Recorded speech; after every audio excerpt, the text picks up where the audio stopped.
നമഃശിവായ. ഓം ശ്രീ ഗുരുഭ്യോ നമഃ.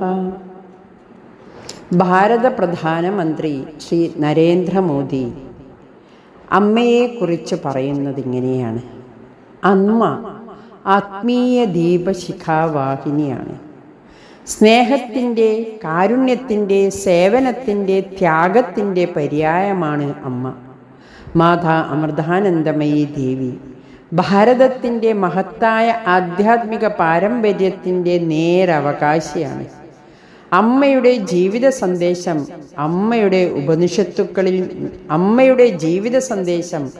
നമ്മുടെ ഉപനിഷത്തുക്കളിൽ മാത്രമേ കാണാൻ കഴിയുകയുള്ളൂ.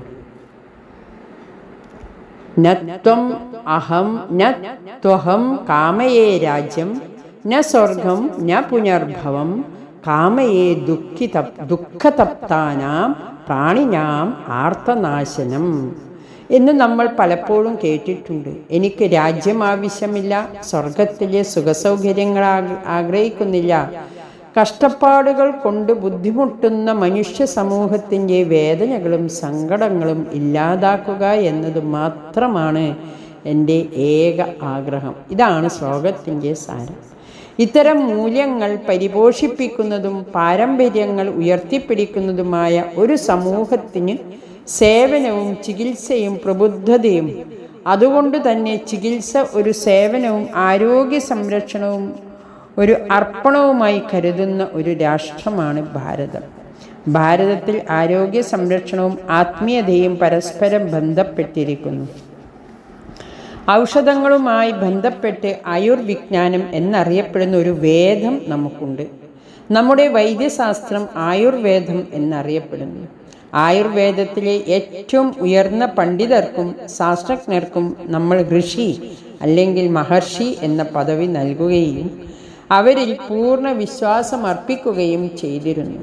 മഹർഷി ചരകൻ, മഹർഷി സുശ്രുതൻ, മഹർഷി വാഗ്ഭടൻ തുടങ്ങിയ ഇത്തരത്തിൽ നിരവധി മഹർഷിമാരുണ്ട്. അവരുടെ അറിവുകളും കണ്ടുപിടുത്തങ്ങളും നമ്മൾ ഭാരതീയരുടെ മനസ്സിൽ എക്കാലവും മായാതെയിരിക്കും.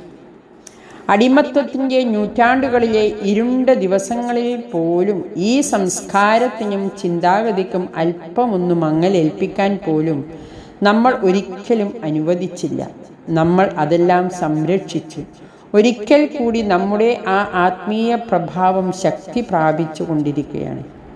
ഭാരതത്തിൻ്റെ പുനരുജ്ജീവനത്തിനുള്ള ഒരു സുപ്രധാന വഴികാട്ടിയായി ലോകം മുഴുവൻ അമ്മയെ ഉറ്റുനോക്കുകയാണ്.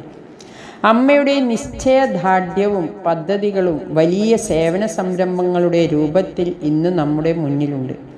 സാമൂഹിക ജീവിതവുമായി ബന്ധപ്പെട്ട സർവ്വ മേഖലകളിലും അമ്മയുടെ സ്നേഹവും അനുകമ്പയും ദൃശ്യമാണ്. അമൃതാനന്ദമയി മഠം ആയിരക്കണക്കിന് കുട്ടികൾക്ക് സ്കോളർഷിപ്പ് നൽകുകയും സ്വയം സഹായ സംഘങ്ങൾ വഴി ദശലക്ഷക്കണക്കിന് സ്ത്രീകളെ ശാക്തീകരിക്കുകയും ചെയ്തു വരുന്നു. രാജ്യത്ത് സ്വച്ഛ ഭാരത് അഭിയാനിൽ അമ്മ നൽകിയ സംഭാവന വളരെ മഹത്തരമായിരുന്നു.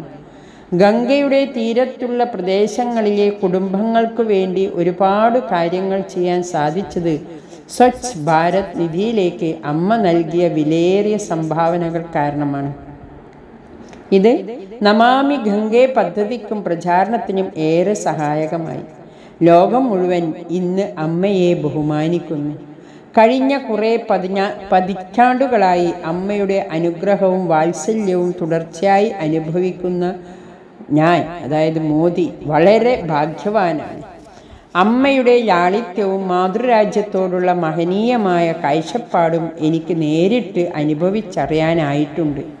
അതുകൊണ്ട് തന്നെ എനിക്ക് ഉറപ്പോടെ പറയാൻ കഴിയും, ഇത്രയും ഉദാരവും സമർപ്പിതവുമായ ആത്മീയ ശക്തിയാൽ അനുഗ്രഹിക്കപ്പെട്ട ഒരു രാജ്യം തീർച്ചയായും അഭിവൃദ്ധിയിലേക്കും പുരോഗതിയിലേക്കും നയിക്കപ്പെടും. ഹരി ഓം നമഃ ശിവായ.